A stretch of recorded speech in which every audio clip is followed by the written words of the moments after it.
que presentar, explicar lo que vamos a hacer hoy día, que es bastante cortito, la verdad. Y con los que son.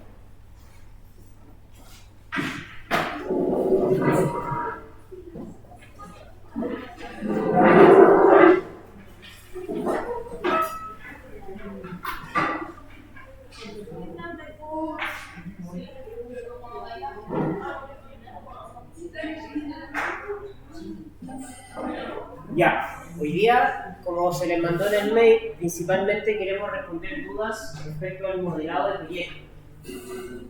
Hay varios que se han acercado en las sesiones de presentación, en preguntarnos cómo logro esto, tengo un problema, cómo puedo representar mi proyecto, cómo...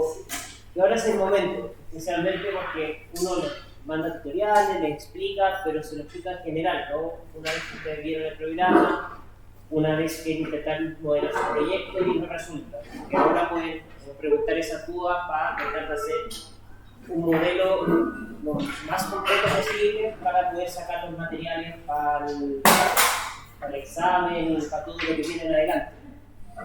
Considerando aparte que el cargo de esta semana está más centrado respecto al modelo en términos de los materiales que se están pidiendo.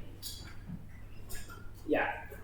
Aparte de eso, que es como la parte principal, les quiero mostrar, no tanto por autorreferencia, sino más bien en el sentido de cómo hacer una presentación de arquitectura, pero en términos más académicos. Porque sucede que muchas veces uno les muestra proyectos o formas de presentar que son más profesionales que académicas, en el sentido de que están pensadas para un cliente, están pensadas para un proyecto que ya ha construido, a veces desde un proyecto que se ha actualizado después, pero no desde una propuesta de uno que viene y se la está presentando a la comisión, que en este caso no es un cliente, son otros profesores de arquitectura que tienen otras, son otros docentes de arquitectura y que tienen que interpretarlo también bajo sus visiones o bajo su interpretación del proyecto.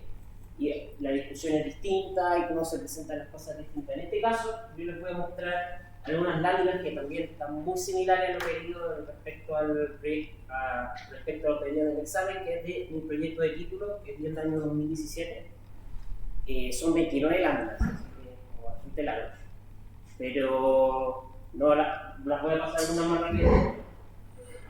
El tema importante es que en este caso uno tiene que desarrollar un proyecto de arquitectura. Por lo menos yo soy de la última camada que se ve solo con títulos, no con magíster, y que la resolución termina en un proyecto de arquitectura y no solo en una tesis de arquitectura, que son similares, pero son bastante distintos en su aplicación. La tesis a veces cae en conceptos muy genéricos y a veces abstractos, que no resuelven problemas que están en la realidad, pero plantean cosas para poder resolverlo. El proyecto en sí trata de presentarse como algo que puede llegar a construirse o puede llegar a presentarse. El proyecto como tal de arquitectura. Y ambos parten de una pregunta, de una tesis, de un problema que hay que resolver. En este caso, se me dio un encargo que es resolver un paso fronterizo. Ese es genérico. Es como a lo que ustedes se dijeron al inicio del taller. Vamos a resolver un centro de interpretación o un acceso a un parque, no está muy claro, pero que más o menos desarrollado medio del camino y no tenemos idea cómo va a ser. Más o menos va a ser en este lugar, puede terminar en esto y más o menos nos planteamos como esas cosas. Y mucho se ha ido resolviendo y nosotros les hemos dado algunas indicaciones. Por ejemplo, partimos haciendo la recapitulación. Y si partimos haciendo los experimentos formales con las telas o con envolviendo elementos, seguimos traspasando esto a cualidades materiales. Después definimos un elemento espacial de la organización que es el Tangram. Seguimos con las letras, en este caso formaron ciertos pabellones. Pero todas esas condicionantes que el taller mismos o nosotros como profesores que nos otorgamos estaban pensando en pos del desarrollo del proyecto. En este caso no se dan a uno se las tiene que hacer. Bueno, acá tengo los pasos fronterizos, entonces en primera instancia uno tenía que analizar qué es un paso fronterizo, qué significa un paso fronterizo, tanto a nivel administrativo y burocrático, y como a nivel espacial, porque uno es arquitecto. En este caso, como a nivel administrativo, primero se entiende esto como un macro, Ya, Chile es un país largo, todos lo saben, bastante largo, y dentro de eso estamos colindantes con 3 países, todos lo saben, y estos son los pasos fronterizos que están colindantes con estos países, de los cuales estos son los formales, y hay una inmensidad de informales que no los estaban levantados, pero no los puse en esta lámina, y en cada lado se puso sus porcentajes, su análisis, y cuáles son los más importantes, siendo Chacabuco, que es el del colindante con Perú, y Libertadores, que es el colindante con argentino, los más predominantes, pero también hay otros que dentro de eso también toman otro peso. Y aparte la importancia de este caso, de mostrar algunos elementos que vienen siendo ya, Chile está en Latinoamérica, en Sudamérica, ¿qué conecta eso? ¿Por qué son tan importantes? Porque tenemos franjas económicas como el Mercosur, que conectan de Pacífico, de Atlántico Pacífico, y muchas cosas en ese caso que están todos en esos textos más o menos resumidos. De eso también tenemos otra interpretación, que podría decirse otra síntesis, que es el espacio como tal. ¿Dónde están ubicados los pasos fronterizos? Están ubicados, uno diría, en el hito, en la franja fronteriza. Y eso no es así, porque cuando uno está en estos territorios, generalmente no hay nada. O sea, a ti te dice, no, ese cerro separa de Argentina a Chile. Pero hay un hito, hay hitos muchas veces, pero tú no sabes dónde pasa esa línea. Esa línea en ese espacio, en ese momento, no existe. Al contrario, es bastante difusa.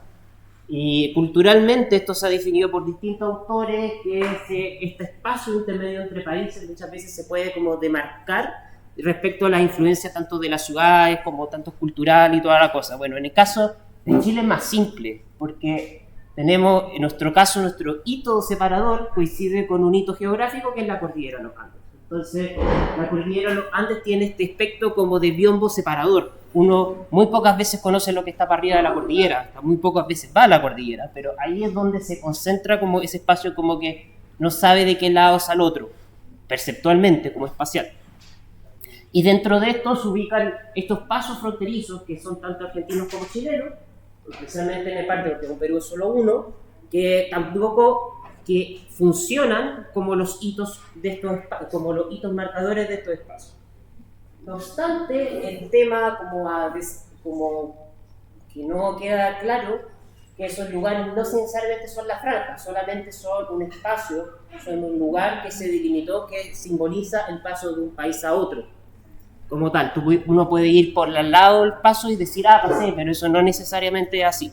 Bueno, en estas dos se hace como uno podría decir que, llevándolo al taller, como en análisis de lo que uno está proponiendo en el sentido del...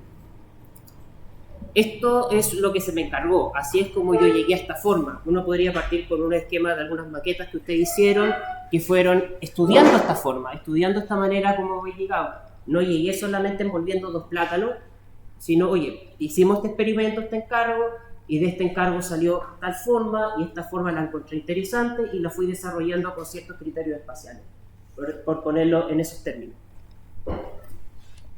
Después, bueno, acá es como la lámina de programa, podríamos decir. Para entender el programa que yo estaba manejando, tenía que entender el programa y empezar a estudiar pasos que ya estaban construidos, todo el ciclo como administrativo, todas las instituciones que están dentro, tanto argentinas como chilenas, la distribución en términos de planta o programa, y así uno empezaba a sacar su listado, que en nuestro caso se los dimos, que no es tanto para ustedes en este caso, pero sirve como ejemplo. De ahí un cierto estudio tipológico que se desarrolló, en este caso son esquemas en isométrica, como mostrando los distintos avances, que es un estudio en base a cómo se conforman estos pasos. Entre Argentina y Chile hay 2 formas de posicionarse. Una la llamé como la puerta, que es el paso que se pone como en transversal perpendicular a la ruta y funciona como puerta, el pórtico de peaje, podríamos decirlo así. Y el otro es que el del paso, un edificio realmente largo que se pone al costado de la ruta. Esas son los 2 simbolismos. Ahí había una lista de todos los que están haciendo, pero en Chile realmente se hace primero y existe en todos lados. Y en los Libertadores, es un complejo enorme que se va a construir, no sé si está construyéndose, pero funciona en esa instancia. Y en mi caso, yo lo que estaba proponiendo, si tengo este espacio intermedio, tengo este lugar, tengo este territorio como que no tiene nombre, no tiene nada, que distingue entre dos países, yo lo voy a buscar y lo voy a separar. Partía como de todo un tema, como que decía, tú para tener un territorio tú tienes que tener hitos y controlarlos. Y en lo mejor caso, como histórico existe, son los fuertes romanos, que los romanos llegaban a un lugar, fuerte romano. Y con eso definían el territorio. Bueno, partí como el esquema de un cuadrado, de un cuadrado que sacaba y generaba como un cerco al territorio, entonces ese era como el lugar intermedio entre los dos países, es decirlo así, y de ahí, bueno, un esquema del proyecto de lo que sería. En este caso también está basado como en otros lados que se proponía esto en la frontera Estados Unidos-México, donde también existe el tema de una frontera súper marcada con el muro, con la franja, con todo lo demás. Que el muro o la cerca existía mucho antes de Trump. Siempre existe un límite en ese lugar, como bien marcado. Bueno, de ahí una propuesta en este caso de isométrica, de algunas interpretaciones o referentes que yo estaba tomando respecto al lugar. Hoy tengo un paisaje que es inmenso. En este caso yo me ubiqué en el norte de Chile, en la frontera que es cercana como a San Pedro, Atacama, que es el Paso Jama.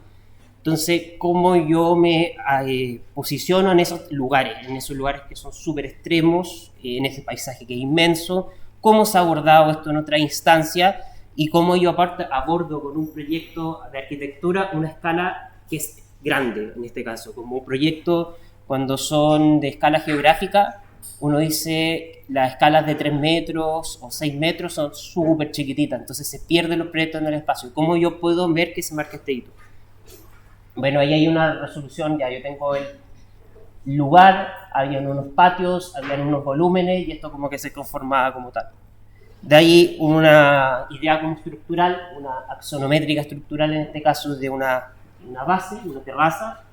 De ahí una serie de programas, en este caso, una estructura que venía siendo una estructura bastante básica de cerca y en base a una planta libre y después un revestimiento y unos cierres por arriba, que en este caso era una estructura metálica, como viendo casos que se podían fabricar después en el centro, después llevarlo para arriba, después de eso interpretación en torno a la fachada de cuál puedo hacer cerrar, pero a la vez no tengo que cerrar, buscar unos puntos intermedios. En este caso busqué los ladrillos estos como no translúcidos, pero estos en vez de ladrillo princesa como dado vuelta, que es similar a la casa de arriba, que era la casa Grau de Matías Klotz, cuando fuimos en la casa de Stefano Rolla, esa estaba arriba. Bueno, y de ahí un poco la explicación en términos de plano del proyecto. Entonces, primera lámina, planta de contexto. El tema, no tengo contexto. Acá no tengo nada más que la inmensidad del territorio. Entonces, un poco más el proyecto se pierde en esta escala. ¿Esta era cuánto? ¿Una 500? No me acuerdo, pero acá el proyecto se pierde un poco en la escala que está en la esquina de esa lámina, mirando como todo ese vacío, todo ese valle que yo tenía abajo, y cuando uno lo ve en corte, el proyecto en sí no es nada, como una pequeña lámina que se flota desde ese paisaje, pero la gracia era ubicarlo como en un punto alto donde uno pudiera ver dentro de los dos lados de la llegada de la ruta. Y aquí, bueno, hay cotas de nivel, hay varias como las topografías o más bien los colores geográficos del desierto se interpretaron como con puntitos, con otras, el salar que está abajo se muestra como una mancha que se ve en el proyector y un par de fotos aplicadas. Ya, esta se ve pésimo ahí, así que déjenme volver para acá.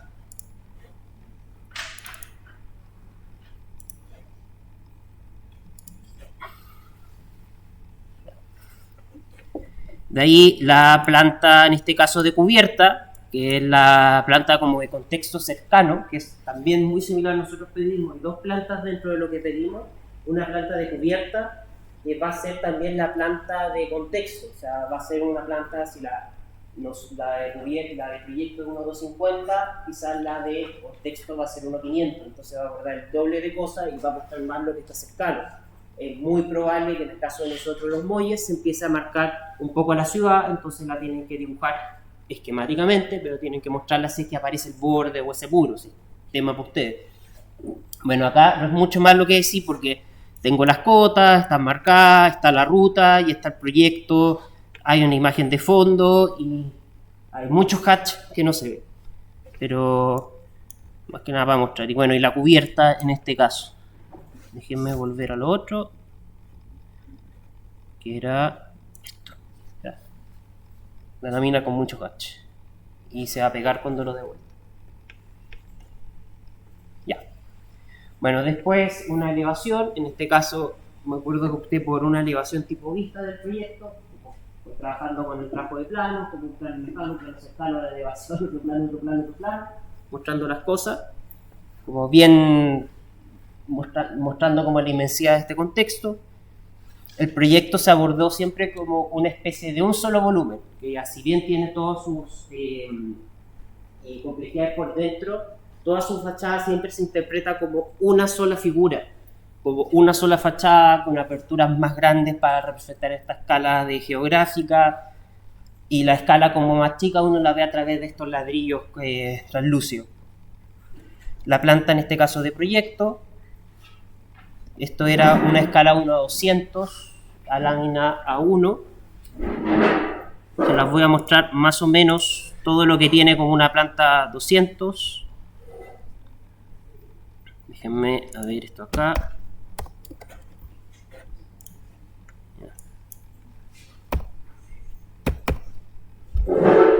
Y ahí está. Ahí está el segundo nivel. Quiero buscar el primero. Ya.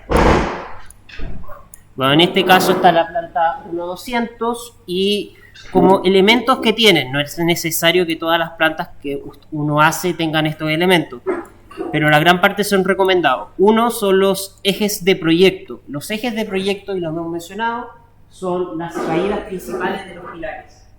En sus proyectos ustedes tienen dos tipos de ejes. Uno van a ser los ejes de su cubierta y esos van a ser los que ustedes tienen que representar, más que nada. Y después uno podría decir, pero no es necesario que lo muestre en el caso de sus proyectos, son los ejes de los pabellones, porque su estructura no son tan coincidentes entre una de las dos. Bueno, cuando uno acota, en este caso, uno acota siempre de adentro hacia afuera. En este caso yo acoté la estructura principal, que era de 8,4 metros de distancia 1 a 1, y en el caso de acero se marcaban las dobletes que llegaban. Bueno, ahí los recintos ustedes ya no han trabajado en sus plantas, más o menos cómo se dibujan los recintos, el nivel de detalle, de cómo uno llega a estas situaciones, la proyección en este caso cuando hay vacío, que se hacen con línea punteada, otras con línea punteada, el tema de las puertas, todo eso lo hemos ya como dibujado. ¿No? Para acá había otro volumen, proyectos eran un sector, en este caso que era el paso fronterizo, la parte operativa, un sector de servicios que era todo lo que pedía PDI y para poder funcionar, que necesitaban caniles de perro, necesitaban las bodegas de alimentos, todo el tema de subsistir del mismo edificio, salas de equipo electrógeno, la planta de tratamiento de agua servida y varias cosas como utilitarias. Y también la residencia, porque en el caso de estos edificios la gente vive, porque están muy lejos, entonces se tienen que quedar a vivir en los edificios y se van rotando los turnos correspondientes de gendarmería, tanto argentina como chilena. Ahí uno podía entrar en el tema burocrático, que yo junté las dos en el mismo edificio, pero bueno, es un detalle. Digamos, la planta del segundo nivel, acá desaparece lo de abajo y solamente se muestra lo otro. También es como oficinas, burocracia. Uy, qué apretada esa oficina.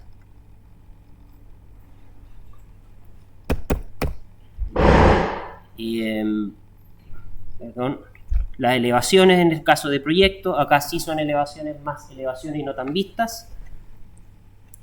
Dibujo planimétrico combinado con un poco de textura en Photoshop, nada más. Suena simple, pero igual fueron bastante complicadas. Que el proyecto parte de la misma pendiente, eran como cosas. Vamos para otro lado.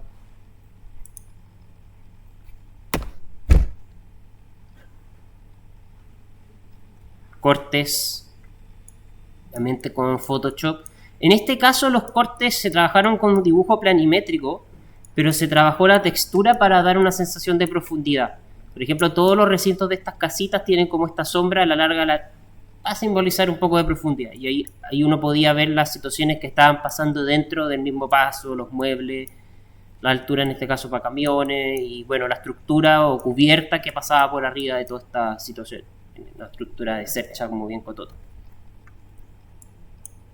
Un poco para ver lo que uno podría dibujar dentro de los cortes. Se está grabando si quieren después, como para quieren ver qué tanto el dibujo. Y abajo también lo mismo.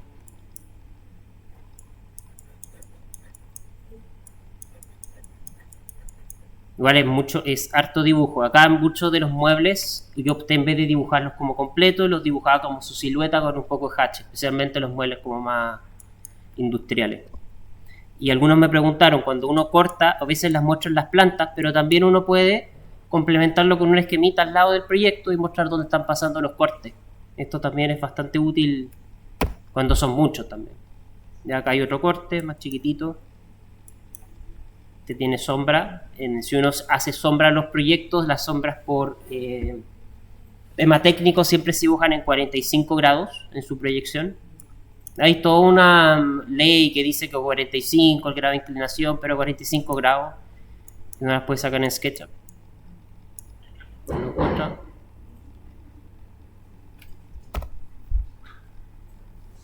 Uy. Otro corte. Otro corte.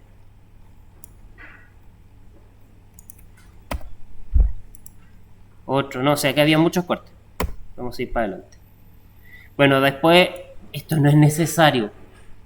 Esto es choreza nomás como de uno, pero un corte fugado con materialidad de cómo uno se imagina esta idea, que en vez de hacer una vista, en este caso se hizo un corte fugado sin estructura, como marcando el corte en blanco de la cosa para mostrar la espacialidad de lo que uno se imaginaba. Sí. Bueno. Yo no les recomiendo mucho. Los cortes fugados en proyectos tipo cáscara no quedan 100% bien, pero se pueden hacer. Pero es solamente recomendación. Por eso es opcional. No, es que se hace con SketchUp más que nada, con Rhino queda pésimo. Ya, estos se hicieron en Sketch, o sea, el modelo me acuerdo que se hizo en Rhino, pero todas las imágenes se sacaron en SketchUp. Ya, y ahí está el proyecto, las vistas. O sea, no las vistas, eran dos cortes fugados como espaciales de dos situaciones puntuales. El escantillón. Ya, y acá es otro tema del escantillón que puede ser el escantillón fugado, que es una locura. No, yo este sí que no lo recomiendo nunca que lo hagan.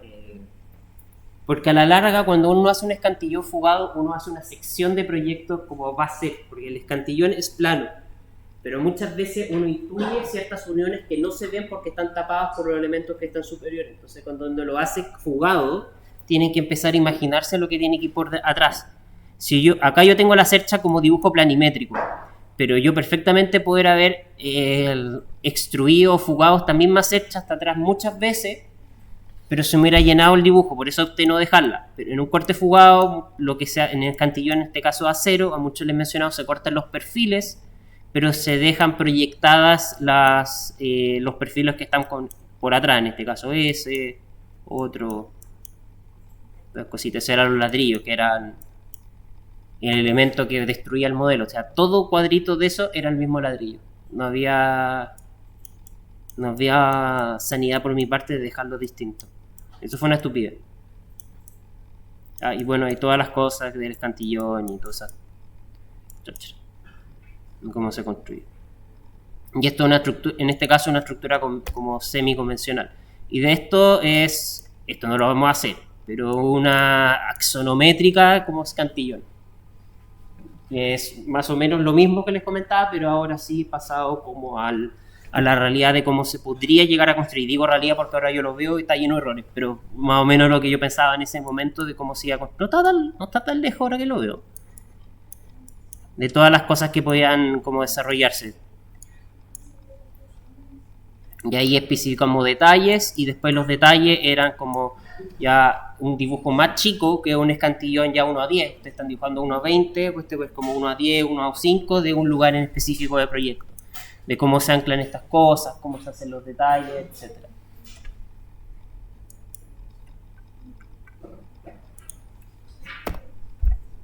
Bueno, y acá había otro.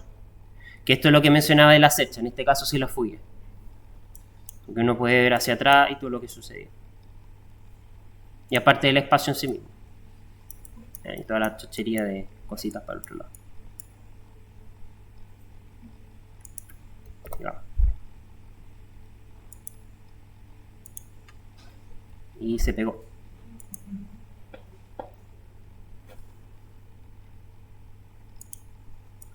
Y se pegó.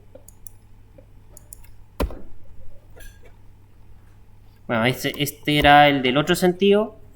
Como va a explicar la situación, no le voy a hacer tanto zoom, pero... Después, esto no es para ahora, esto lo van a ver mucho más adelante.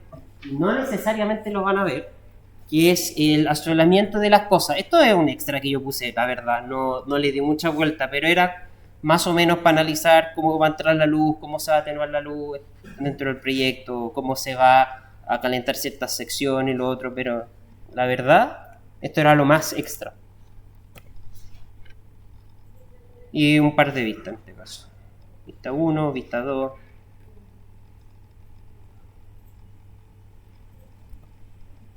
Una axonométrica en este caso.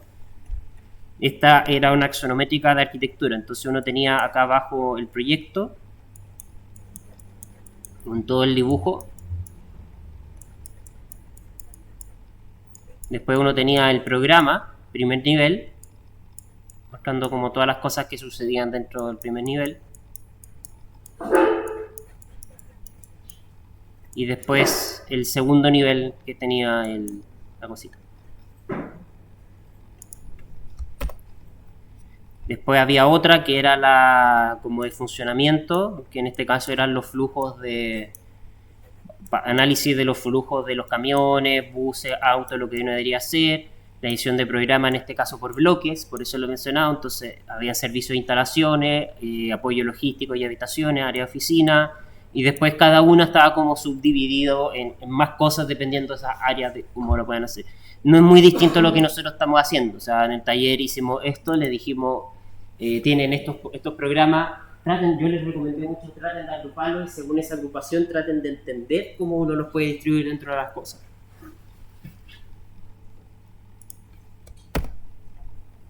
La axonométrica en este caso estructural, que vendría siendo la base del proyecto, el suelo, los volúmenes, como volúmenes nomás, sin estructura, la estructura metálica, en este caso, la cercha, y el revestimiento, haciendo la cáscara que envolvía toda esta cosa.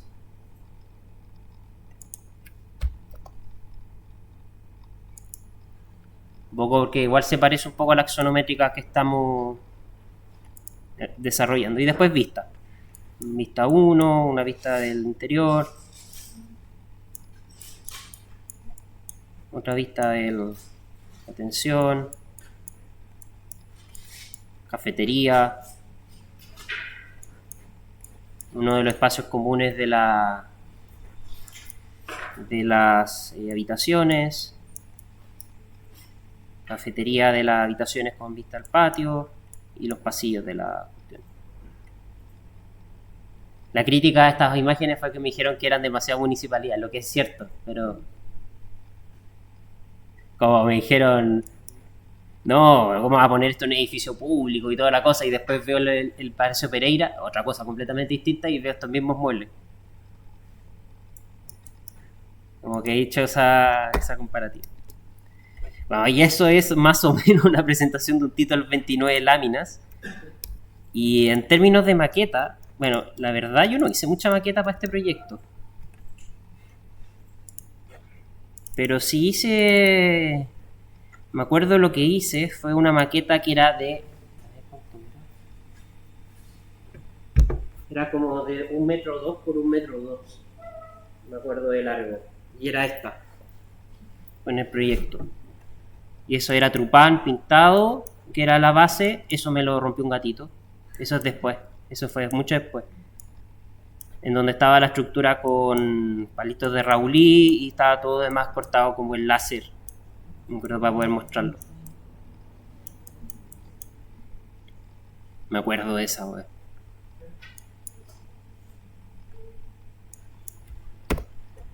¿Qué más? ¿Qué otra maqueta había?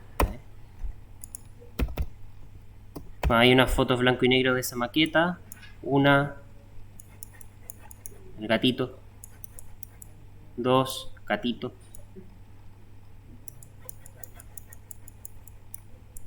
Los patios. Y otras más.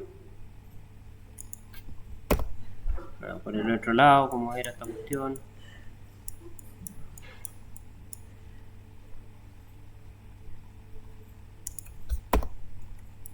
Bueno, otra. Creo que esta era unos 11.200. Después estaba una chiquitita, que esta aún la tengo. Esta aún la base no la conservo, pero la blanca la conservo. Que era una maqueta de cotas con el terreno. Era más o menos el contexto como un poco más lejano, pero era más por morfología, para mostrar que era un solo volumen. Porque esta es una sola pieza impresa como en 3D, y que por eso aún la mantengo. Y en su base de Trupán para mostrar la topografía.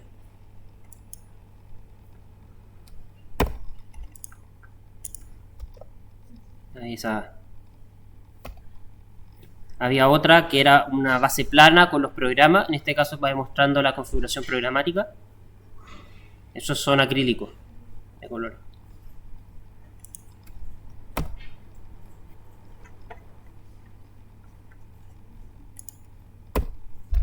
Una maqueta escantillón. Esta no era tan bonita, la verdad. Pero era para mostrar cómo la estructura se conformaba como en un solo módulo y de ese se repetía constantemente. Esas eran unas piezas de acero como que imprimí en 3D. ¿Ya? Pero no era tan bonita, la verdad, esa. Y esta que era la más bonita. Que era la maqueta como del terreno. Esta era madera balsa con una pendiente.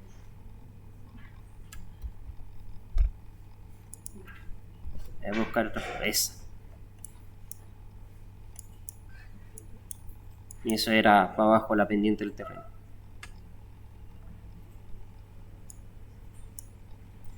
Bueno, y ustedes ya hicieron una maqueta de cotas, pero con una recomendación cuando uno usa las maquetas de cotas, por lo menos cuando les pasa eso, cuando hay una cota demasiado elevada, como la que está acá, la persona aquí con la cota, cuando pasan estas cotas que son súper elevadas, el truco no es cortarlas porque uno le dicen ya, toma dos planos y corta las cortas intermedias, 1, 2, 1, 2, y uno va por pedazos como cortando después uniendo. Hay que hacerlo de 3 o 4 o 5 cartones distintos y empezando a cortar la cota. Es súper confuso hacerlo, pero es con la larga que tú tomas una cota, entonces cortas uno, dejas 1, 2, 3, 4, 5, si tomáis cartones, cortáis la cota. Después la cota siguiente, 1, 2, 3, 4, 5, después con la cota siguiente. Eso es lo único que hace que queda más robusto. Cuando uno tiene secciones así, sucede que al final termina con un pedazo, en este caso de madera, que era para el otro lado, pero en estos casos así uno tiene más puntos de apoyo, entonces no pasa que la maqueta empieza como a distorsionarse para abajo. Acá me pasó, porque ya eran demasiadas cotas como para... Porque estas eran unas planchas de madera que yo mismo armé, una madera balsa, que yo mismo hice como una planchita con la fría y funcionó. Pero se fue deformando con el tiempo. ¿Solo cortaste con láser? Sí. Eso también. Hasta esas planchitas aún las tengo, no sé en qué usarlas. Y eso eran las maquetitas. No es muy distinto, o sea, es bastante distinto. Son una maqueta frente a 6 láminas frente a 29 y 5 maquetas. No hay prototipo 1, ninguna de esas cosas, pero las presentaciones no son tan distintas en forma de apreciar los proyectos. O sea, a la larga, una de las diferencias con otros proyectos que van a hacer más adelante es que aquí están presentando algo como que están en las distintas escalas. Van a empezar desde una escala a veces más grande, cuando entran en una escala de proyecto, están en una escala de escantillón y su resolución es más. Entonces, y ahí ustedes empiezan a explicar las cosas. Esos son los elementos que tienen. En otros talleres más adelante van a empezar a centrarse quizás más en la planta, otros quizás van a centrar más en el corte, otros en hacer maquetas espectaculares, pero eso no... Acá como que se aborda como un espectro mayor para entender hoy estamos resolviendo un proyecto de arquitectura o un problema en base a un proyecto de arquitectura. Entonces, vamos a cerrar esa parte.